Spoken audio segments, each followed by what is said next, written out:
morning, East Point, and welcome. Join us now as we worship our Lord.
The head that once was crowned with thorns is crowned with glory now.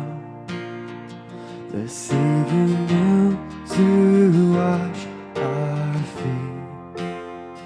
Now at His feet we bow.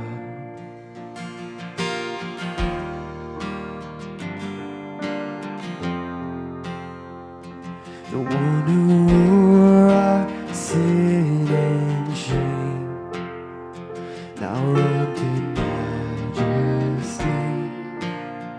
The radiance of perfect love now shines for all to see.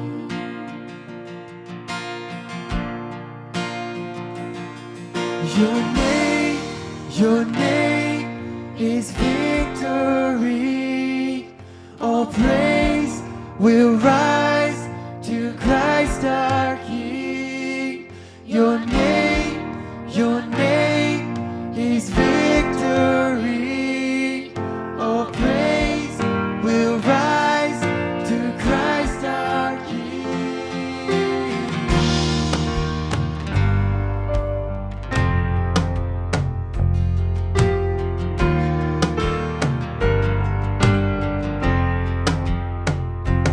Fear that held us now gives way to liberty's our peace. His final breath upon the cross is now alive in me.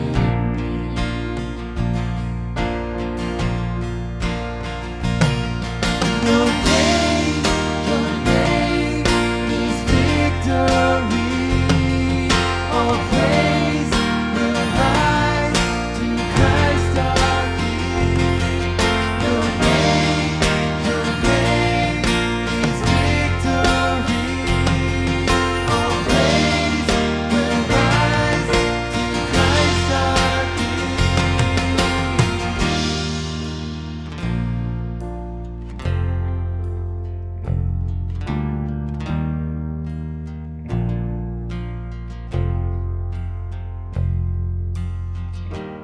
By your Spirit I will rise from the ashes of defeat. The resurrected King is resurrecting me. In your name I come alive to declare your victory. The resurrected King is resurrecting me. By your Spirit I will rise from the ashes of defeat. The resurrected King is resurrecting me. In your name I come alive to declare your victory. The resurrected King is resurrecting me.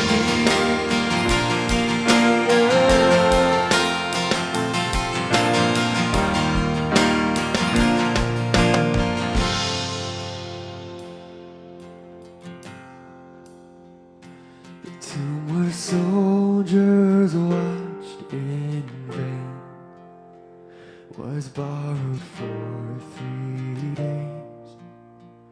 His body there would not remain. Our God has brought the grave. Our God has robbed the grave.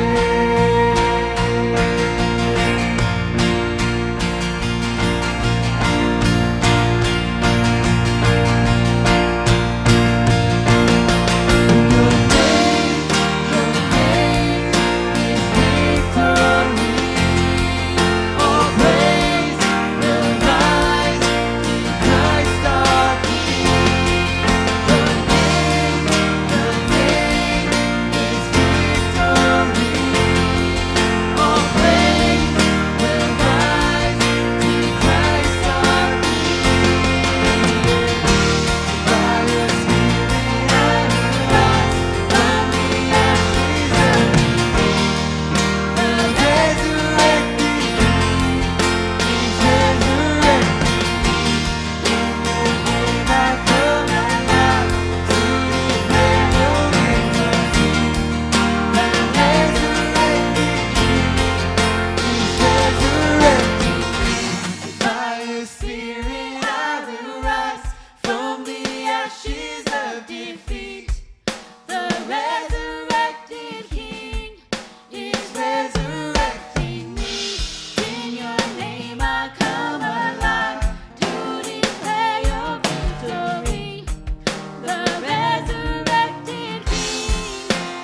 right, good morning, East Point.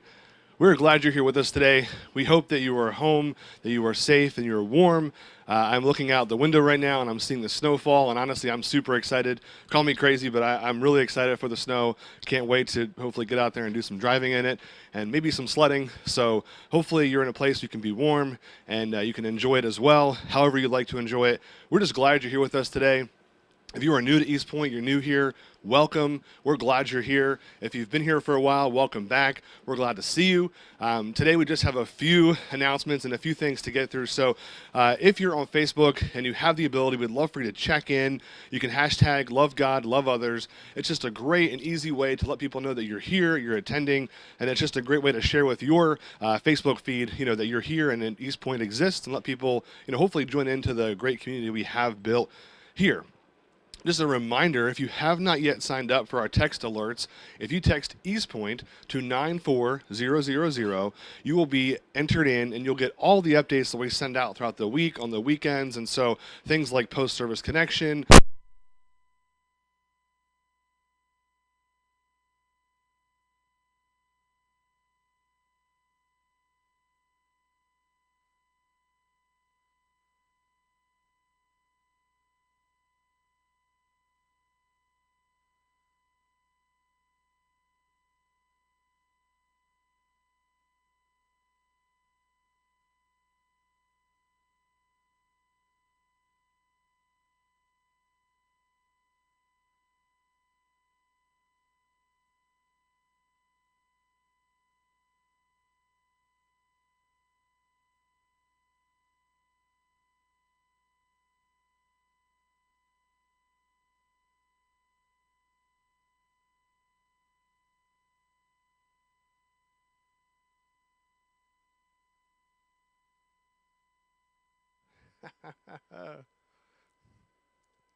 all right, we're good. Hey, so if you didn't hear me or anything I just said, my phone's going off. I'm guessing that's people texting me saying they can't hear me.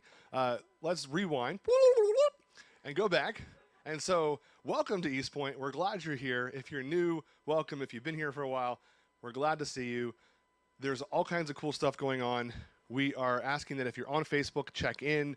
Hashtag love God, love others. If you haven't signed up for our text alerts yet, text East Point to 94000. That's a great way to stay connected, get plugged in. All the updates, all of our announcements, all kinds of great stuff gets sent that way. So be sure to be plugged into that so you know what's going on. If you haven't liked and follow our Facebook page, do that again. All kinds of great information being shared. A lot of things coming up as we get towards the spring. I'm looking forward to the warmer weather, although I am excited about the snow, as I mentioned earlier. And then we want to take our offering. And so we are asking that as you are thinking about what God would have you to do. I mentioned, if you didn't hear that while I was talking, there's a lot going on here in terms of the progress forward. And so there's a lot of construction about to happen, the build out, creating the space for us to be able to worship, and we're back together. And so we're just asking that you would ask God to really lay on your heart how you can give and how you can contribute to that goal that we're really setting for ourselves. And so if you go to eastpoint.org/give, you can give online. You can mail a check to the church here at 4087 Kirkwood St. George's Road, Bear, Delaware, 19701. And then a really cool new way that you can give is also texting. So if you text GIVE2EP, that's give the number 2 EP to 94000, that's going to send you a link back to your phone. You can click that link. It takes you right to the giving page. And so it's really easy. It's really quick. You can text that number 100 times if you want, and you'll get the link every time. But it's hopefully an easier way to get access to how to give here at East Point, how to contribute. And again, we just ask that you would just, allow God to show you what he has. And I can guarantee that, that giving, he will give back, in other ways and immensely. And he does that. And I think you can see the fruits of that here at East Point, how we've all given over the years and seeing what God has done for us. And so really excited about that. If you have any questions, ask us in the chat below. Love to help you out. Love to comment. And then we're really excited. I'm really excited. I think JD is excited too. Tuesday night at 7 o'clock, we're doing our second Get to the Point. And so we are going to be doing a live podcast, and we're going to be talking about all things love. So here's my ask to you. One, I want you to attend. I want you to come. I want you to join in. But before we get to Tuesday night, I want you to go to the event on Facebook. I want you to tag that you're going to attend. And then I'm asking you in the comments of the event to put your questions. And it can be whatever kind of questions you want, because JD's not going to see them ahead of time. I'm going to read those questions to him during the live podcast. So go to the event. It's on our Facebook page. Check in that you're coming, and then comment below a question you want me to ask JD. And then there'll also be time while we're doing the live podcast for you to comment and ask questions then. But it should be a lot of fun. It should be a great time of just hanging out and being together, and hopefully, learning some things. We're learning some things about JD. We never know. So it's kind of unexpected. It's kind of an unscripted thing. So we really hope that you plan to attend and enjoy. And then if you can't make it Tuesday night, that's okay. It'll be on Facebook after that, where you can watch and you can follow along later on. And then just as a reminder, a lot going on. We still have our post-service connection today. So after the service, there'll be a link we'll put in the chat below. There should be a Facebook event, and then you should have got, if you were signed up for our text alerts, you got a link to the post-service connection where you can join in. Every week, a bunch of us get on. We're able to see each other, connect, see how our weeks are going, and we have a great time of fun and fellowship. So if you haven't joined that yet, please do. If you have been joining it, come back. We can't wait to see you. We're excited to be here. And okay. So I think we got through everything. And with that, we will turn it over to JD for the message. Okay. Very stealthy, John. I don't think anybody saw you sneak across that front of that camera. So, all right. We've been looking at Nehemiah here about the hassles that he's had, and then Josh says, give number 2 to East Point, and I think that's probably how Nehemiah might have felt, that there was plenty of people giving him number 2, and he was always having to deal with that. So I'm going to think of our site as give numeral 2 EP. So you think about that any way you want to, but I've probably ruined it for you now. My shirt's doing something weird. Okay, we got that all worked out. So hey, Josh is excited about the snow. I think I should add to his excitement and offer him to come clean my driveway, because that's always exciting. I have a very steep hill out in front of mine, so basically you get behind the shovel and you ride it. But it's a great day to make a big pot of chili or maybe some soup, some sort of comfort food. Build a fire in the fireplace. If you don't have a fire, there's an app where it looks like there's a fire going. It generates no heat other than if you leave your phone running too long. But it's a good day to just kind of get settled up, and it sounds like it's going to last for a couple of days. You've been used to quarantining, staying at home, so you just stay at home. And unfortunately, you also learned how to work at home, so you can't just stay at home and do nothing. But today you can do nothing. Today you can just sort of relax and enjoy your day. And I was mentioning, we were talking about Nehemiah having, like last week, we looked at how there was problems from the outside, people saying stuff about him. There was problems from the inside where people are complaining, the work is hard, our arms are tired, and there was other people that are in areas around it where they were saying, hey, we're not safe. These people, we need protection. And so they had to do all those adjustments. And Nehemiah goes through his leadership stuff, and he does all that and takes care of all it. And what we end up with is, we go into next week, and it starts right out with complaints of injustice. The people are now starting to complain again. But it's on a whole different area. Now, I don't know about you, but it seems to me, like so often in life, what it happens is I feel like I've just gotten on top of everything. I've gotten it all together. It's like, okay, good, I can relax. Things are taken care of. And something else goes wrong. It's like in some other area. Because it seems like whenever I'm focused on this area, there's a fire burning over here that I need to put out. So I turn and I put the fire out over here, and something else sparks up. I mean, it's just kind of the way of life, because we live in a broken world. And we're broken people. And I think that we're going to find that problems, they crop up all the time. And we have a couple of choices with that. One of the choices is that we can just spend all of our time complaining. I can't believe it. This is so hard. Things are always a mess. And I never get a break. Which is basically saying, I'm alive. Because when we're alive and we're active in life and we're doing things, things go wrong. There's problems, they come up.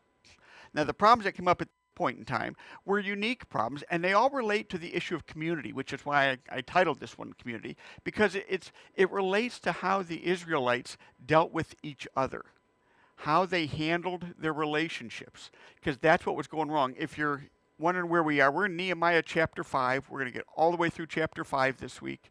Next week, we're going to do half of chapter 6, and we'll just keep on going. We may some new and innovative ways to get some of this stuff to you. We're working on that, but right now we're going to get through chapter 5, and I'm going to pretty much tell you the story, but I want us to take a look and say, so what?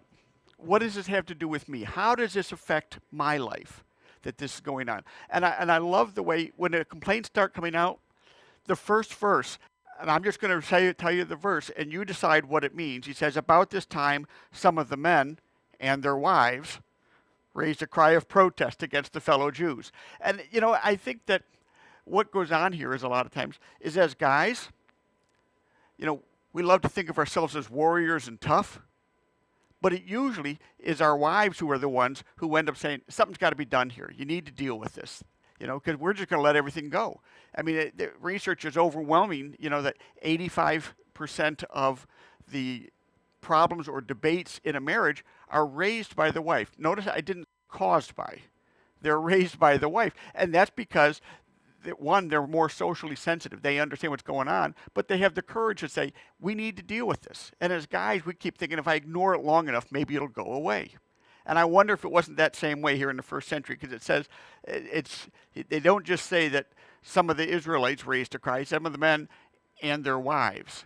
So you know that there was some family input that was going on at this point in time as they were getting everybody. And they're saying, we have such large families, we need more food. We can't feed everybody. There's these rations going on that you have to remember. Israel, while they're rebuilding the city, while they're in Jerusalem, while they're having some of the return that's coming back from the diaspora from when Babylon came and captured them and took them away, they're still a slave state in the sense that they have to pay tribute because they're under the rule and control of a foreign nation. And so they have to pay tribute. So in order to pay that tribute, they've got to have ways that they're producing their income. And it says, others have said, we have mortgaged our fields, vineyards, and homes to get food during the famine. So we know that on top of having to pay tribute, there's a famine going on. People are starving. They're struggling in order just to come up with enough to do everything. And so this is the situation that they're in. And some of us feel like we're in that situation now. Maybe you're one of those people whose job has just been let go because of COVID.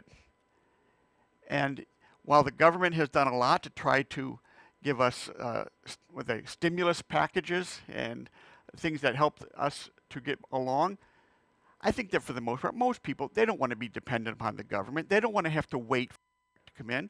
They would much rather be able to supply themselves and take care of themselves.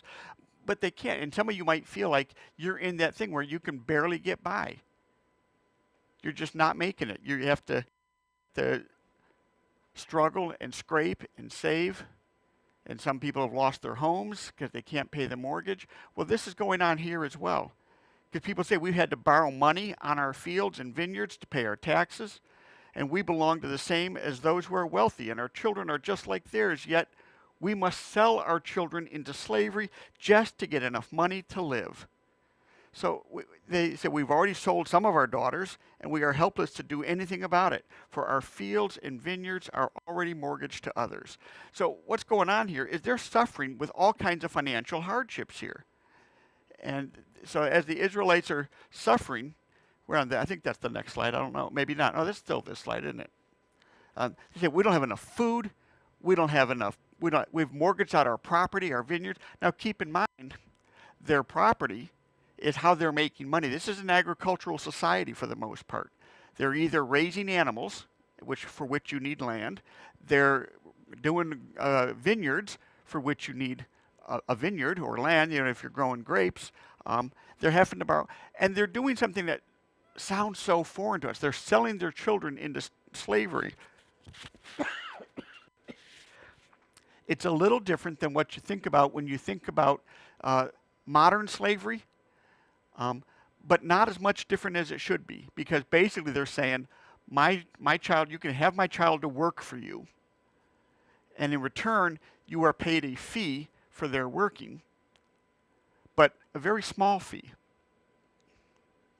because it's a kind of a cross between an employee and a slave. Now, I know you're saying, that sounds like my job, kind of a cross between an employee and a slave. Probably a little bit more than your job on the slave end of things, because they didn't really have a choice. They couldn't say, you know what, I'm tired of this, I quit. They couldn't quit. They were indebted. They owed, and so they had to be stayed with them. What you'll notice is going on, because they have it right there in the middle, it says, these are people from our own families. This, not only is this going on with these hardships, but this is going on within the community. This is Israelites selling themselves to other Israelites. This is Israelites mortgaging out their fields and their vineyards and their homes to other Israelites. And what we know is that Nehemiah, he has to think about this for a while. Depending upon your translation that you're reading, it might say, I took counsel with myself, which is one of my favorites. I just love that. I'm going to go take counsel with myself. I'm going to go ask a wise man what I should do. So I'll get in a room by myself. But some translations just sort of said, so Nehemiah, he thought about it for a while. He spent some time, he's thinking about it, he's going over it. Again, as we're learning different things, when there's a problem, it's easy to go into knee-jerk reaction. It's easy to say, this is what I got to do, and just charge ahead. But he stops and he thinks about it.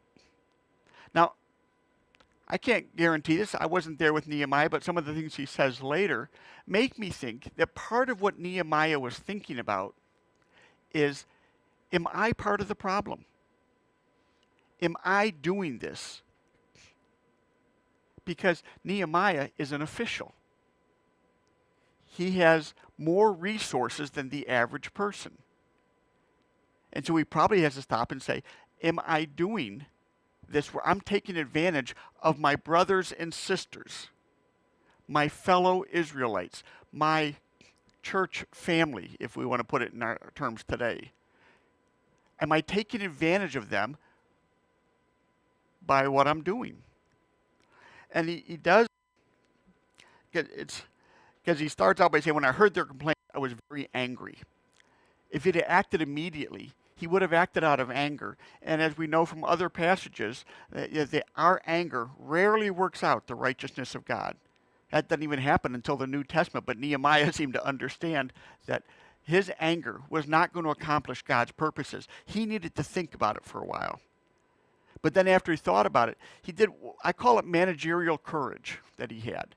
Managerial courage is the willingness to do what's right when it's not popular. If you've got the authority to make a decision for other people that they're not going to like, and you make that decision, that's called managerial courage. And it's something that's sometimes hard to come by. Excuse me, this is a little refreshment break. Go ahead and take a drink at home. Mine's ice water. Yours might be hot coffee or something, but really, it's only water. But but it's hard sometimes to take that challenge, that managerial courage. For example, who he has to confront are the nobles and the officials. Why is he confronting the nobles and officials?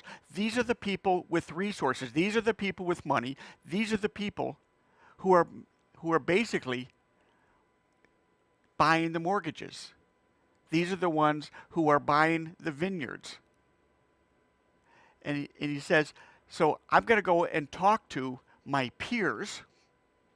I've got to talk to those that are at the same level. Those that, if you put it in church terms, I have to go and talk to the big givers of the church about what they're doing wrong.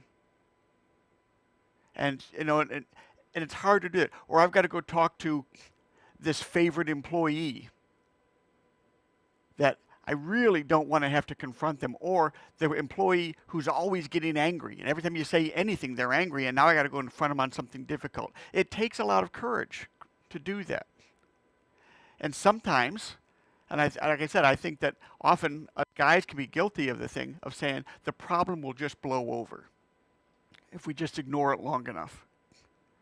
But Nehemiah, he decided to deal with it. And he basically said, you're hurting your own family. You're hurting your relatives. You're hurting those that are basically part of you by charging them interest when they borrow money. And so he says, I called a public meeting. He got everybody come. It's a family meeting. Everybody come. I'm talking largely to the nobles, but I want everybody to be a part of this. And he calls a meeting, and in the meeting, he starts to really press the issue. He said, we're doing everything we can do to redeem our brethren, our family, our relatives who are in slavery in foreign pagan nations.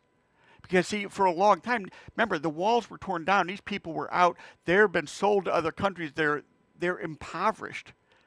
And Nehemiah says, we're doing everything we can to buy these people back, to redeem them. And we no sooner buy them back than they have no resources and sell themselves back into slavery to their own family, to their own relatives, to their own inner circle. And you're taking these people in and charging them interest and using them as your slaves. He said, how many times do we have to redeem them?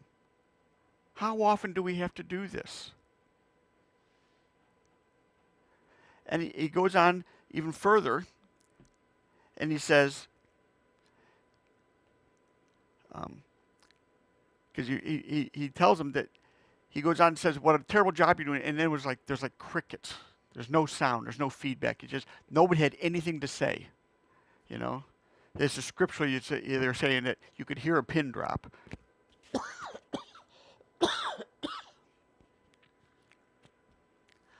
So, but when he presses out, he says, what you're doing is not right. You can't do this. He says, you should be walking in the fear of God. And then he says, I myself, as well as my brothers and my workers, have been lending the people money and grain. So he's a lender. He says, but now let us stop the business of charging interest.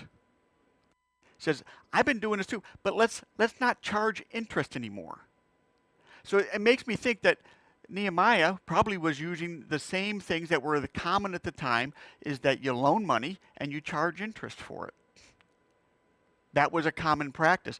In fact, this whole issue of being money loaners and lenders, there's a lot of jokes that people have today about how Jewish people are so good at the money lending and things of that nature. That started right after captivity, when they were captured by Babylon and taken into Babylonia taken back to Babylon for the exile. They were not permitted to do their jobs that they had before, which were agricultural, and many of them got into trade. And they actually became very good at trade and taught the Babylonians how to do this. And they became very skilled at handling the finances and the money. And it's people joke about it today and make references to it, but it was a skill that they had. They were a smart group of people, and they found that they could adapt their skills to what they needed to do. But he says, you can't do that. When you're loaning to your family, he doesn't say that the charging of interest is wrong. He says you don't charge interest when you're loaning to your family. You don't charge it within the system here. Now, I also want to put this in the context of what's going on, because these are people who are trying to come up with enough food to eat to survive. We're not talking about, they're saying, hey, my SUV is 2 years old and I want a new one because there's some new features that I want to get, so you should give me $50,000 so I can go out and buy a new SUV. That's not what it's saying. That's not what it's talking about. It's not talking about, hey, if you have money and I don't, you should have to give me yours so we both have equal amounts. It's not talking about that. It's saying, if your brother, your sister, your friend, your person in your circle does not have the resources that they need to survive and to get along, that you should be willing to share of your resources to make that a possibility.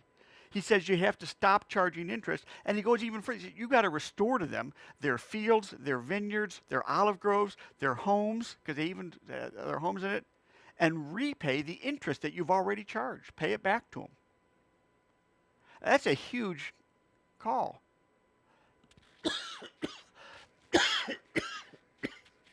Excuse me, my throat's a little on the dry side here today. Probably that dry humor Josh left up here.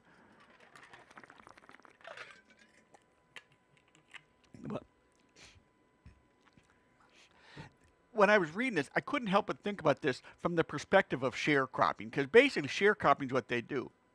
When you take their land, their vineyards, basically their means of providing a livelihood for themselves, you mortgage that so that they're paying you on that. They can't make enough to pay the mortgage, so they just keep going deeper and deeper.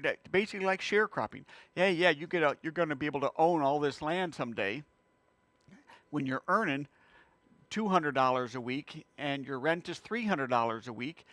You're never going to own it. It's just not going to happen. And that's kind of what was going on. And it's a thing about how is it that we deal with our community? Do we look at our brothers and sisters as an opportunity to enrich ourselves, or do we say that their fate is my fate? Their poverty is my poverty, their success is my success, that we need to work together at this. And again, this is not a thing that says, hey, so what you're saying is that I don't have to do any work, I can let everything go, but all my relatives and other people, they have to provide for me. Not at all. Not at all. I'm not saying that. This thing is a message geared towards those that have. You know, he's talking to the nobles, to the officials, saying, those of you that have, be generous with those who have not. But he's already told us in many other places, but if you don't have, get to work. Get to work. And in fact, he tells us, why do you work with your work? So that you can take care of your needs and have more to give to others. Become one of the givers, not one of the receivers. Everybody should strive to get to that level. But to do that, you're going to have to do some work and get there. So he says, give it all back. And of course, they say, we're going to give back everything and demand nothing more from the people. I think Nehemiah must have been a master communicator, because he's talking to all these people that are rich and that are getting richer because of the fact that they're able to do all of this. And he says, stop it. And they agree. He said, we will do as you say. And I love what he does, because this is where I think about the Reagan statement. You know, he says, trust, but verify. You know, and that's what Nehemiah kind of does here. He says, I called all the priests and the nobles together, and I said, and I made them to swear to do what they had promised. You know, he says, swear to it. And then he does an object lesson, which is really fascinating. He takes his robes, and he takes them, and he shakes them out, and he's like, which I'm sure was a common thing that they would do. They go around, it's a dusty area, they take it, he shakes it out, and he says, may God shake you from your homes and your lands if you don't do this. And he's bringing back a really important reminder. He's basically saying, you think that you're the big dog because you got all this money and you got these things going on. He said, you got nothing without God. And he said, may God, because God could just snap the rope, snap the towel, shake it out, and you no longer have a home. You no longer have finances. Now you're the one who is destitute and needing food. He says, and God can bring you there in an instant, because it's all God's. It's not yours. It's all his. And he says, and you are to be generous with it. Don't watch your brothers and sisters and your family and your cousin and your neighbor suffer when you have the means to remove that suffering. And he's not saying you suffer instead of them. He's saying make sure that you bring them up to a level where they don't have to suffer.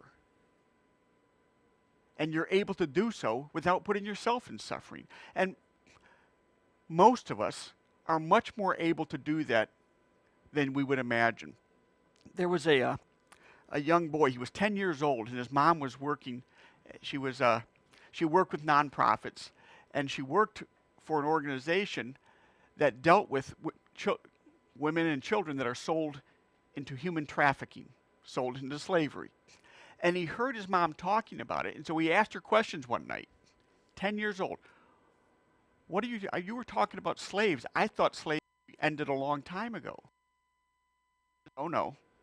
She goes, slavery is as strong now as it ever was. It's just done in different ways, and it's done in other countries. And he said, well, that's terrible, because he's hearing about children of his own age. He's 10 that are going through this. And he says, how do you get them out of slavery? And she said, in most cases, we buy them out, because if you pay the price to get them out, then we can liberate them and get them out of there. And he says, I want to help. And so he started going to his neighbors' houses, and he started asking, can you give me the loose change that you can find in your house? Just whatever loose change, no bills. And he went from house to house and started collecting, and he formed, because his mom does this for a living, he formed his own nonprofit at 10 called Loose Chains to Loose Chains.